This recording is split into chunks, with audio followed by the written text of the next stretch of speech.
नमस्कार, आप देख रहे हैं द न्यूज़। आपके साथ मैं सृष्टि मिश्रा। ईडी की रडार अभी दो राज्यों में महत्वपूर्ण तरीके से है। पहला पश्चिम बंगाल, दूसरा राजस्थान। राजस्थान में कांग्रेस की सरकार, पश्चिम बंगाल में ममता की सरकार। अब सुनिए जरा, इनके जो राष्ट्रीय प्रवक्ता है कुणाल घोष, इनको हो गई भारी दिक्कत इसलिए क्योंकि ईडी ने अभिषेक बनर्जी, ममता बनर्जी के सांसद भतीजे को समन जारी कर दिया है। इस वक्त की ब्रेकिंग न्यूज आप देख रहे हैं और ये ब्रेकिंग न्यूज टीएमसी को कहीं ना कहीं धूल चटाने वाली है।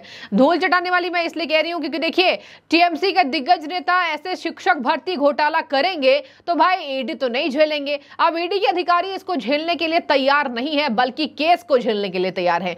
ईडी ने अभिषेक बनर्जी को समन जारी किया गया है। अभिषेक बनर्जी को सारे कामकाज अपने छोड़कर ईडी जाना पड़ेगा, पेशी देनी होगी। अब मैं आपको बता दूं, इसके पहले भी जब INDIA की समन्वय बैठक थी, उसी वक्त ईडी ने अभिषेक बनर्जी को पूछताछ के लिए बुलाया था। अब कुणाल घोष जो इनके प्रवक्ता हैं, अब बड़े प्रवक्ता है टीएमसी के, इन्होंने कह दिया कि अभिषेक को तब बुलाया जा रहा है जब वो अपना बहुत महत्वपूर्ण काम करने जा रहा है INDIA गठबंधन से रिलेटेड। और ये प्रधानमंत्री और पूरे बीजेपी का डर है, जो दिख रहा है कि जहां जहां ईडी को वो एक्टिव कर रहे हैं वहां वहां हमारी इंपॉर्टेंट बैठकें हो रही है। ये कहा है कुणाल घोष ने। उन्होंने ये भी कहा कि इंडिया अलायंस की मीटिंग होने वाली है 2-3 अक्टूबर को, उस डेट में बुला लिया। और जब टीएमसी जब धरना देगी दिल्ली में जाकर के, तो तब अभिषेक बनर्जी को समन जारी कर दिया गया है। लेकिन अभिषेक सभी बातों को अटेंड करने जाएंगे। अब क्योंकि अभिषेक बनर्जी किसी से नहीं डरते हैं, ये पॉलिटिकली बीजेपी काम करा रही है, अभिषेक वो ही करेंगे जो पर्टिकुलर डेट में उन्हें करने के लिए कहा जाएगा।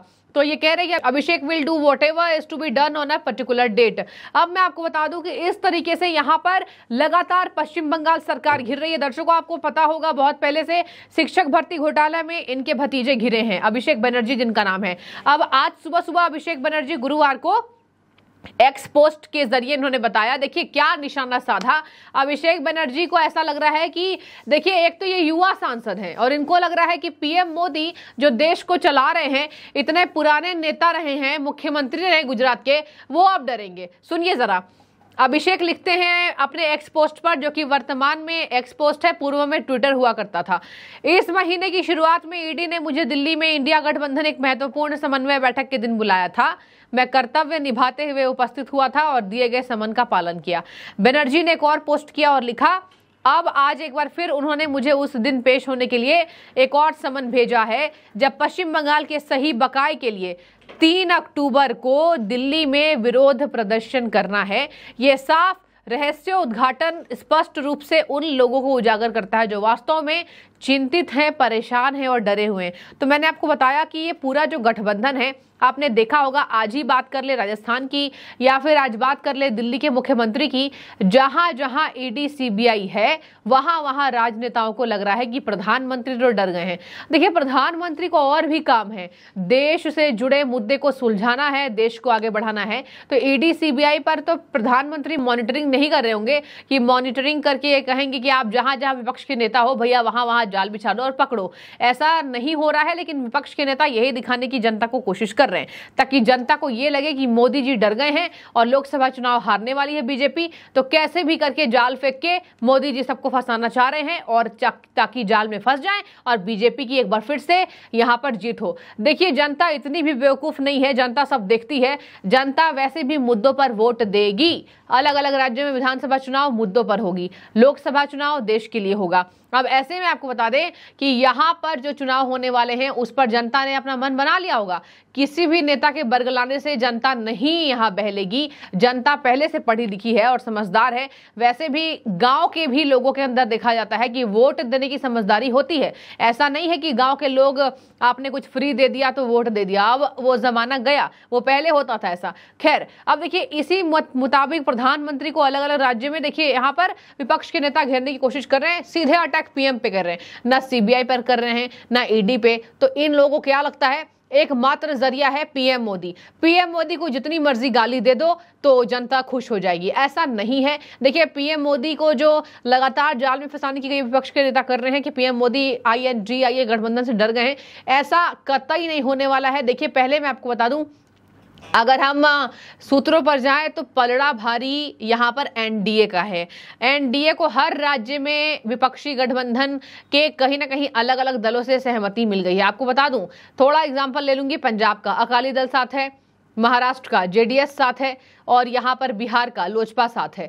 तो ये जब अलग अलग मेन राज्यों में अब एक मजबूत घटक दल मिल गए हैं तो क्या आपको लगता है कि इतनी आसान जीत होगी इंडिया अलायंस की? ऐसा कतई नहीं है। अब अभिषेक बनर्जी ने शिक्षक भर्ती घोटाला किया है, फंसेंगे तो जरूर। अब दिल्ली में अभिषेक बनर्जी का प्रदर्शन होने वाला था, राजधानी दिल्ली में पश्चिम बंगाल से चलकर आएंगे, पीएम के खिलाफ प्रदर्शन करने वाले थे और 3 अक्टूबर को ही समन जारी किया गया है ईडी के द्वारा। अभिषेक बनर्जी को शिक्षक भर्ती घोटाले में समन जारी किया गया है। अब मैं आपको आगे बताती हूं, यहां पर एजेंसी द्वारा समन जो जारी किया गया है वो 3 को किया गया है, तो अधिकारियों के सामने समक्ष इनको पेश होना पड़ेगा। जितने भी अधिकारी ईडी के, इनसे जो भी पूछताछ होगी सभी का जवाब इन्हें सही तौर पर देना पड़ेगा। और अगर देखिए टीएमसी लगातार भाजपा पर भले हमला बोल रही है, इससे कोई फायदा नहीं होने वाला है। कुणाल घोष कह रहे हैं कि डर गई है। हर जगह आप एक ही लफ्ज सुनेंगे, पीएम डर गए, पीएम डर गए, केंद्र डर गई। देखिए केंद्र किसी से भी नहीं डरती है, केंद्र केवल जनता से डरती है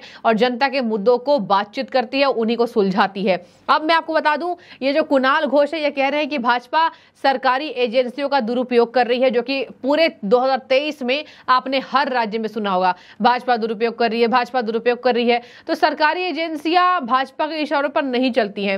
ईडी के डायरेक्टर संजय मिश्रा की कार्य अवधि बढ़ाई गई, इनसे भी इनको दिक्कत कि सुप्रीम कोर्ट ने जब उनकी कार्य अवधि को कहा कि अब आप एक्सटेंड नहीं कर सकते हैं तो उन्होंने सीआईओ उन्हें घोषित कर दिया। तो देखिए शायद उनमें काबिलियत होगी। अब कहा जा रहा है कि ईडी और सीबीआई की रडार से ये विपक्षी नेता नहीं बचने वाले हैं और कुणाल घोष ने कह दिया कि अब ये राजनीतिक प्रतिशोध वाला कदम है। उन्होंने ईडी के इस समन को भाजपा का राजनीतिक प्रतिशोध बताया है और कहा है कि पिछले बार जब उन्हें विपक्षी पार्टियों के गठबंधन आईएनडीए की बैठक में शामिल होना था, उसी दिन जांच एजेंसी का बुलावा आया था। वही 2 और 3 अक्टूबर को दिल्ली में टीएमसी का कार्यक्रम होगा, उसमें अभिषेक उसमें शामिल होने जा रहे हैं, वहां जा रहे हैं, तो उसी समय उन्हें 3 अक्टूबर को ईडी ने बुला लिया। तो ये ईडी की चालबाजी है और हमारे अभिषेक बनर्जी तो नहीं डरेंगे। अभिषेक बनर्जी का देखिए नाम सामने आ रहा है कि वो ममता के राज में पीठ पीछे ही नहीं, ममता के ज्ञान में पश्चिम बंगाल से यहाँ जनता के पैसे, जनता के टैक्स, यहाँ उसका दुरुपयोग कर रहे हैं और धड़ल्ले से ममता बनर्जी कुछ भी नहीं बोल पा रही हैं। और ये है टीएमसी का पूरा पर्दा जो कि बेपर्दा हो चुका है। तो बने रहिए और देखिए 3 अक्टूबर को इनको समन जारी कर दिया गया है, देखते हैं क्या होगा। फिलहाल तो इसको पश्चिम बंगाल में टीएमसी प्रतिशोध बता रही है और बीजेपी ने भी तंज कस दिया है कि अगर भ्रष्टाचार किया है तो नहीं बचेंगे ममता के सांसद भतीजे। आपकी जो भी राय आप जरूर कमेंट के जरिए बताइए। आपको बहुत शुक्रिया।